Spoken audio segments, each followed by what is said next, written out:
Bien.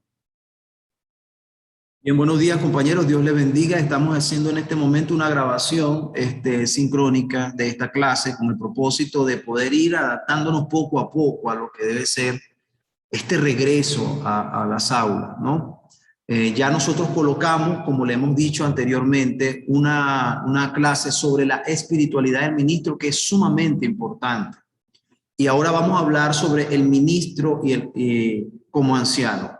En una próxima clase necesitamos entrar en una discusión para ver cómo se ha asimilado esto de la espiritualidad. Pero comenzamos entonces preguntándoles a ustedes, ¿cómo está llevando a cabo su espiritualidad? ¿Qué me pueden decir cada uno de ustedes? Comencemos contigo, Fabricio. ¿Cómo es tu día a día en tu devoción personal?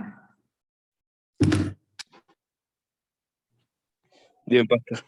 Bueno, por razones de trabajo y cuestiones, tengo que pararme muy temprano, 3:30, 4 de la mañana, y allí comienzo, bueno, primero me baño para poder despertarme bien, porque si no, ahí sí me voy a quedar dormido leyendo la Biblia. Okay. Y tengo una oración allí. Luego, ahorita estoy leyendo el capítulo de el libro de Romanos, y entonces trato con ese libro y con una concordancia Strong que me regalaron, detallar las palabras, sobre todo el estudio de las palabras, para sacar quizás temas temáticos y cosas así. De eso se trata mi devocional, con el estudio del repaso de la lección y un libro aparte que leo, que Dios revela el futuro, se llama. ¿Cómo se llama el libro? Dios revela el futuro. Dios revela el futuro. Ok, perfecto. Bien, gracias. En el caso tuyo, Álvaro, ¿cómo avanzas con tu devoción?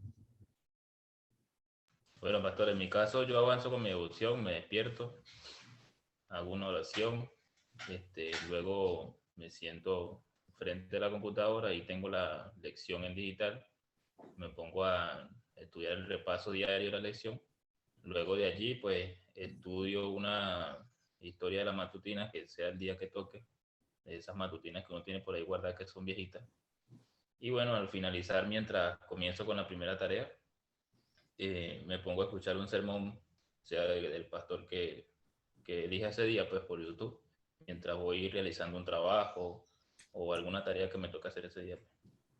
Ok, gracias por decirnos. Es muy importante, y les vuelvo a reiterar, que por favor vean las clases sobre la espiritualidad. Creo que les va a ayudar mucho. Y a partir de allí, entonces vamos a ir viendo cómo evoluciona esto dentro de su experiencia, que es sumamente vital. Bien, no diré más sobre eso, esperando que ustedes puedan ver esa clase que está allí y creo que les va a servir de mucho. Vamos entonces a hablar sobre el ministro como anciano. Lo vamos a hablar revisando las funciones del anciano y de allí vamos a extraer una enseñanza para nosotros. Así que esa es la clase de hoy. ¿Ok? Voy a necesitar que usted ubique su Biblia y que nos ayude acá para que hagamos esto interactivo. Los ancianos fueron establecidos en el pueblo de Israel y antes de que hubiese reyes, el Señor estableció la autoridad, su autoridad dirimida a través del cuerpo de los ancianos. Así que los ancianos tenían una cantidad de funciones que vamos nosotros a revisar acá. Y vamos a ver la relación que hay entre ellos y nuestro trabajo como ministros que estamos en formación, que estamos trabajando. Bien, lo primero que nos dice allí es que el anciano debía servir en las cosas sagradas del tabernáculo o el templo. Por favor, alguien que lea este versículo, Éxodo 27, 21. Uno de ustedes, por favor, que pueda leer. Y así va leyendo uno y después va leyendo el siguiente, el otro, y así vamos avanzando con esto. No sé cuál será el primero que lea. reunión, afuera del velo que está delante del testimonio, las pondrás en orden, Aarón y sus hijos, para que ardan delante de Jehová desde la tarde hasta la mañana, como estatuto perpetuo de los hijos de Israel por sus generaciones. Perfecto, entonces encontramos que los ancianos tenían que trabajar dentro del templo y su trabajo era en el tabernáculo, en cada una de las ceremonias sagradas que era necesario que solamente este grupo exclusivo avanzara. La pregunta sería en el caso del pastor, ¿existe alguna analogía, alguna relación entre este trabajo que era precisamente en el templo y era con las ceremonias, con los ritos y con el manejo de estas ceremonias? ¿El pastor tiene alguna relación en este tiempo parecida? ¿Qué piensan?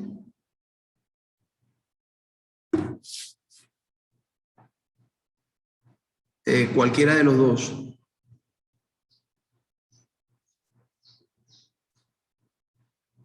Aquí vamos a desarrollarlo. Pregunto, ¿existen ceremonias que son exclusivas del pastor, sí o no? Sí, hay ceremonias que son exclusivas del pastor. Ajá, que no las puede hacer ningún otro hermano. ¿Cuáles serán?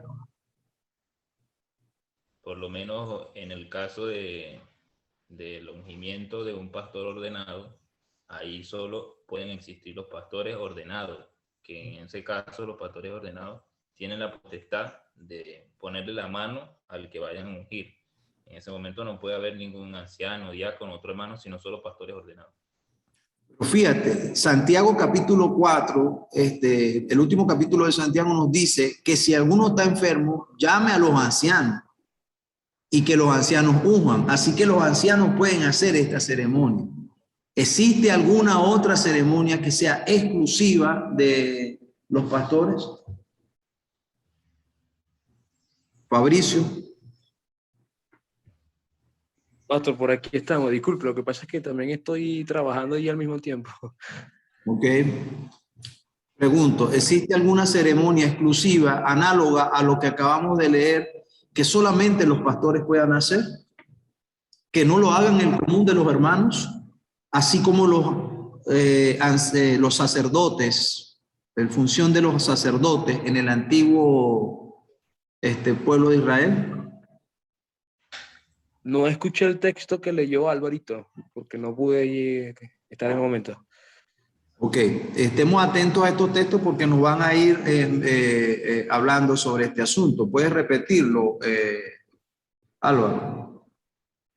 Éxodo 27, versículo 21 dice: en el tabernáculo de reunión, afuera del velo que está delante del testimonio, les pondrá en orden Aarón y sus hijos, para que ardan delante de Jehová desde la tarde hasta la mañana, como estatuto perpetuo de los hijos de Israel por sus generaciones.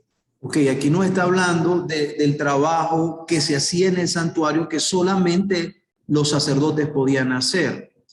Estamos hablando del sacerdocio. Ahí pusimos función de los ancianos, pero realmente es función de los sacerdotes. Entonces, que la pregunta, Fabricio, es: ¿hay alguna ceremonia que el pastor haga que sea exclusiva, que no haga ningún otro hermano de la iglesia? Bueno, sí hay ceremonias, por ejemplo, creo que con los casamientos, aunque no tiene mucho que ver, creo que con las clases que está aquí mencionando, pues esa ceremonia no la puede dirigir cualquier persona como tal. Perfecto. Según lo que menciona el manual de iglesia. Perfecto. Fíjense ustedes que eso es un ejemplo. El matrimonio, la ceremonia matrimonial solamente la puede hacer un pastor ordenado. De repente un anciano puede ungir a un enfermo, pero ningún anciano puede casar a nadie. Eso es algo exclusivo. Pudiéramos hablar del bautismo. Los ancianos en circunstancias especiales se les autoriza a bautizar. pero esto es algo también que es exclusivo dentro de lo que hace el pastor. Otra ceremonia, aunque la comparte también con los ancianos, es la cena del Señor, que es la ministración de la comunión, al orar por el vino, al orar por el pan, son asuntos exclusivos. Y claro, el anciano entra porque es el presbítero y está dentro de la Biblia justificado, pero el pastor tiene unas prerrogativas muy especiales. Vayamos al segundo. Consultar a Dios para conocer su voluntad y transmitirla al pueblo. Deuteronomio 17, 9 al 11. Fabricio, ayúdanos allí. Vamos a estar trabajando así, un versículo uno y otro.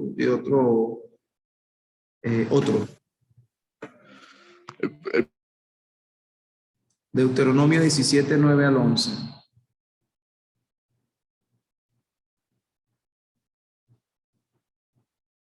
Si tienes la Biblia a la mano.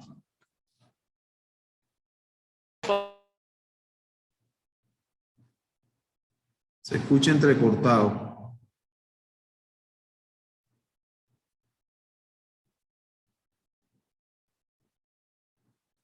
Puedo ir ayudando, Fabricio.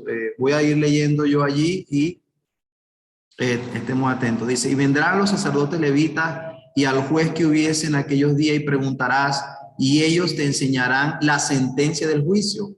Y harás según la sentencia que te indiquen los del lugar de Jehová, en el lugar que Jehová escogiere, y cuidarás de hacer según todo lo que te manifiesten, según la ley que te enseñen y según el juicio que te digan, harás, no te apartarás ni a diestra ni a siniestra de la sentencia que te declaren. Ahora bien, los sacerdotes tenían la facultad de ser intercesores para mostrar la voluntad al pueblo. No era la monarquía, que la monarquía es una estructura gubernamental que entra después y entra forzosamente porque no era la voluntad de Dios. O sea, la voluntad de Dios estaba expresada a través de un grupo de hombres sagrados que eran los que emitían los juicios en situaciones en las que se necesitaba tener una clara determinación. Por lo tanto, ellos transmitían el juicio, entonces ellos necesitaban tener una experiencia personal que les permitiera a ellos tomar en cuenta eso. Ahora bien, tomando en cuenta esto, ¿podemos ver nosotros en la experiencia de los pastores alguna similitud? En este caso eres tú, Álvaro, el único que puedo preguntar. ¿Ves alguna similitud con el trabajo del ministro?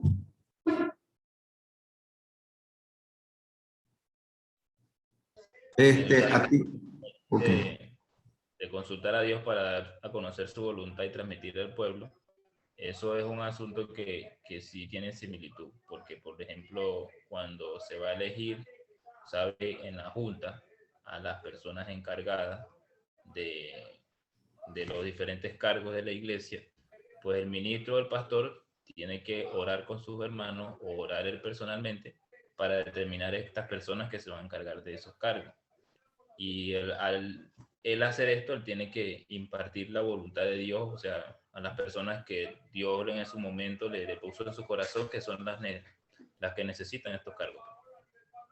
Entonces, efectivamente, como estás diciendo, el pastor necesita tener una conexión con Dios especial, porque él va a ser una persona que de forma permanente va a estar recibiendo personas con consultas para decisiones administrativas que afectan a toda la iglesia, consultas personales y dirimiendo circunstancias de todo tipo.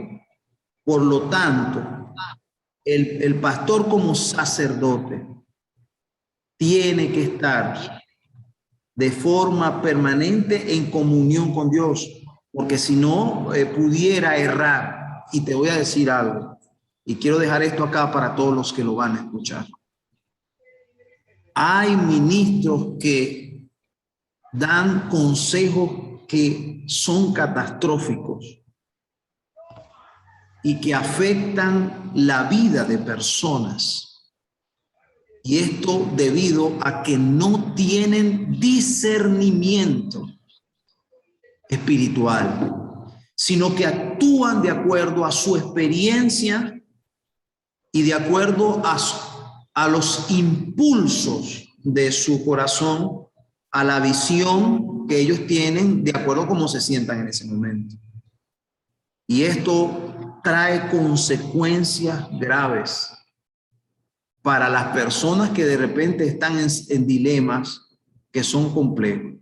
Por lo tanto, es necesario que haya un contacto y es por eso que necesitamos que entendamos lo que es la espiritualidad del ministro, que tiene que forjarse ahora.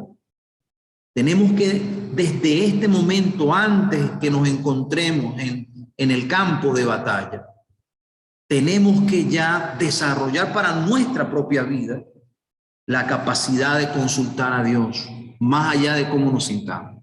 Entonces es muy importante esta similitud que hay entre el trabajo que hicieron los sacerdotes y entre el trabajo que hacen los pastores. Vamos al siguiente: instruir al pueblo en la ley de Dios. Búscate tú Esdras 7:10 y yo me busco Levítico 10:11 para que lo leamos. Levíticos. Ok. Y leo entonces primero acá, instruir al pueblo en la ley de Dios, Levíticos 10:11. Y para enseñar a los hijos de Israel todos los estatutos que Jehová les ha dicho por medio de Moisés. El sacerdote en el Antiguo Testamento no solamente era un agente de juicio que podía consultar en circunstancias, no solamente trabajaba con las ceremonias, que eran bastantes, las fiestas ceremoniales eran bastantes, sino que tenía un rol de formación educativo por excelencia. O sea, el sacerdote es un maestro, es un maestro. Y es un maestro en una ciencia de la cual él debe ser un experto. Y en este caso es la ley de Dios y sus estatutos. La legislación del pueblo de Israel es sumamente amplia. Y ellos tenían que, en relación con el carácter de Dios, poder enseñar la ley no como una norma dura, sino como una expresión, resultado de una relación directa con Dios. O sea, esto es sumamente espiritual. Y ellos entonces de esa manera tenían que enseñarla, porque el Señor le pide en Deuteronomio que los padres entren en este trabajo de educación, pero los sacerdotes eran los encargados de hacer este trabajo para todo el pueblo. Veamos Esdras 7:10 para ver qué nos dice. Porque Esdras había preparado su corazón para inquirir la ley de Jehová y para cumplirla, y para enseñar en Israel sus estatutos y decretos. Entonces fíjate tú aquí el proceso. Esdras preparó su corazón, o sea, no era una experiencia netamente cognitiva, no era información, sino que era una experiencia que a él lo iba a cambiar, porque dice, preparó su corazón para inquirir la ley de Dios, para cumplirla y luego de eso enseñarla. O sea, Esdras era un ente espiritual, o sea, esto era un estilo de vida para él. Ahora fíjense, tomando en cuenta estos dos aspectos, la enseñanza producto de la experiencia, primero ser para luego hacer. ¿Qué relación tiene esto con el pastor? ¿Será que el pastor debe tener una experiencia similar a lo que menciona este principio? ¿Qué nos puede decir allí? Bueno, yo digo que sí, pastor, porque si tú no eres, ¿qué imparte? Es lo que yo entiendo de aquí. O sea, si no tienes como pastor o como ministro o como director de la iglesia, en este caso, responsable, una relación con Dios, ¿cómo instruyes al pueblo de Dios? O sea, no tienes ni moral, ni tienes un principio, ni tienes discernimiento para hacer la voluntad de Dios. Exacto. Entonces, ya aquí no estamos hablando simplemente de una preparación académica, ni cognitiva. Aquí estamos hablando de una experiencia profunda que transforma la vida de la gente. Entonces, el ministro tiene que alcanzar eso y eso se tiene que empezar a hacer desde ahora. O sea, por eso es tan importante el tiempo y la forma como nosotros desarrollamos la espiritualidad, nuestro contacto con Dios. Entonces eso ya comienza a nosotros a darnos principios para cuestionarnos. O sea, ¿cómo estoy leyendo la Biblia? O sea, ¿qué estoy haciendo? Entonces, ya por ende se entiende de que el ministro debe estudiar más que el común de los hermanos. Debe tener una experiencia espiritual real y debe ser diaria. O sea, tiene que haber un contacto diario. ¿Por qué? Porque no puedes tener estabilidad emocional, mental, no puedes tener equilibrio, no te puedes entender a ti mismo, no puedes saber cómo vas a desarrollar tu experiencia personal si tú no tienes un contacto con Dios. Entonces, no significa de que seas santo. No es que somos unos santos, eso no es eso. Es que necesitamos para aún tener autoequilibrio, necesitamos tener una espiritualidad, porque ¿cómo entonces vamos a una gente que está afuera, que tiene unos rollos tremendos? Nosotros acabamos de tener una campaña en esta semana pasada al aire libre. Y cuando tú comienzas a visitar a la gente, te das cuenta de que la gente tiene unos rollos enormes. Entonces uno está allí para asistir a estas personas. Entonces, si no tienes nada que dar porque no tuviste una experiencia hoy, ¿qué puedes tú entonces dar? Entonces, fíjense, por eso es que el trabajo de los sacerdotes era exclusivo. Ellos estaban dedicados día y noche para esto. El Señor le dijo, miren, ustedes no van a ser finqueros, ustedes no van a estar sembrando, ustedes no van a estar pendientes de ganado, ustedes no tienen que estar pendientes de nada de eso. Yo soy su heredad. Lo que usted necesita comer, yo le voy a conseguir la comida. Usted necesita que su familia esté atendida, yo le consigo lo que esté atendido, lo que necesiten. Y de hecho, el sacerdote no tenía problemas en ese sentido, no podía tener problemas porque él estaba de forma exclusiva. Era una persona que debería estar iluminada todo el tiempo. Oye, mira, ¿qué problema tenemos nosotros los pastores? O sea, nosotros estamos metidos en tremendo rollo. Porque resulta que debemos instruir a la gente como Esdras. O sea, Esdras tomaba tiempo para meditar la ley de Dios y para ver cómo eso le ayudaba a él. Entonces, él daba el resultado de lo que a él le servía. Y quiero que entendamos de que usted tiene que desarrollar eso ahora. Usted no puede esperar a que lo llamen. El entusiasmo es bueno. Lo dijimos también no sé si vieron cuando dimos el seminario para el retiro espiritual. La sierva del Señor lo dice, el entusiasmo, el estudio, todas esas cosas son buenas, pero eso no sirve de nada si tú no tienes una impresión del Espíritu Santo, producto de una meditación constante de la ley de Dios. ¿Qué dice David? Bien, ¿y qué dice el Salmo 1? Comienza diciendo, bienaventurado el varón que no anduvo en consejo de malos, ni estuvo en camino de pecadores, ni en silla de escarnecedores se ha sentado, sino que en la ley de Jehová está su delicia. La pregunta es, oye, ¿cómo logro yo que sea para mí una delicia la ley de Dios? Entonces tengo que tener un tiempo para poder entrar en esta experiencia. Esto es fundamental. Bienvenido allí, Julio, a la clase. Estamos trabajando la diferencia perdón, las funciones de los sacerdotes y la relación que tiene con el pastor. Vamos al siguiente, no son muchos principios, pero estamos extrayendo algunos. Leemos, servir de juez en casos legales o controversias. Servir de juez. Entonces, el versículo es de Deuteronomio 17, 8 y 9. Julio, ¿te tenemos ahorita o está solamente tu imagen allí? Creo que enviaste un mensajito. ¿Sí puedes hablar? Estamos activos. Gracias a Dios estamos activos, pastor. Buen día. Buen día, bendiciones. Estamos haciendo esta clase sincrónica. Yo sé que es un rollo, pero queremos tener un contacto con ustedes y esta clase también va a quedar grabada. Entonces, vamos a leer Deuteronomio 17, 8 y 9. Si nos ayudas, Álvaro, el próximo versículo lo lees tú, Julio, para que estés atento. Deuteronomio 17, 8 y 9.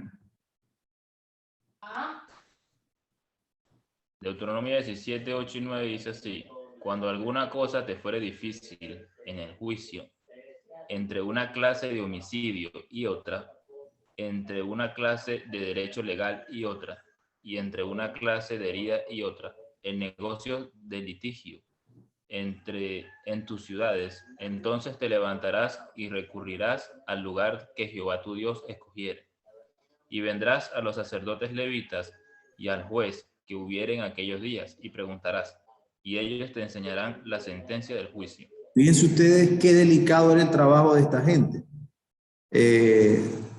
Y el trabajo de esta gente era que ellos pudieran dirimir entre casos incluso de homicidio, que eran difíciles, que implican una cantidad de cosas.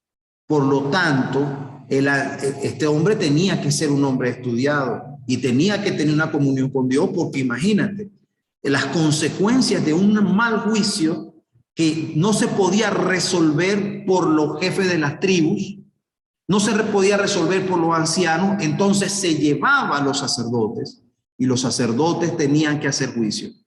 Eso era un trabajo tremendo. Miren, compañeros, el tiempo se nos ha ido terminando. Quiero decir que el trabajo del pastor es bastante complejo. Y voy a decirles algo. Nosotros como pastores a veces tenemos que enfrentar situaciones imposibles que incluso traigan como consecuencia de que seamos juzgados mal y a veces tener enemigos que van a ser para siempre por amor a la justicia. Por lo tanto, usted debe ser una persona equilibrada y el equilibrio lo da tener una constancia en lo que hemos hablado hasta ahora, que es la espiritualidad. Bien, tenemos estos 5 principios, nos quedan todavía unos 4 más, pero el tiempo se nos ha acabado aquí en este momento. Voy en Telegram a colocar los demás principios y vamos entonces a dar unas notas de voz para que ustedes lo tengan. Necesito que por favor se metan y vean la clase de espiritualidad. Es sumamente importante. Solamente son 30 minutos en 2 videos y tomen en cuenta todo esto que estamos hablando porque será materia de evaluación para el siguiente corte. Que Dios les bendiga. Gracias por hacer el esfuerzo. Esperamos que podamos ir trabajando. Recuerden que nos toca las clases en los horarios específicos. La próxima semana a la misma hora y en el mismo canal. Dios les guarde. Y gracias por estar con nosotros. Bendiciones. Saludos. Amén, pastor. Feliz día. Amén.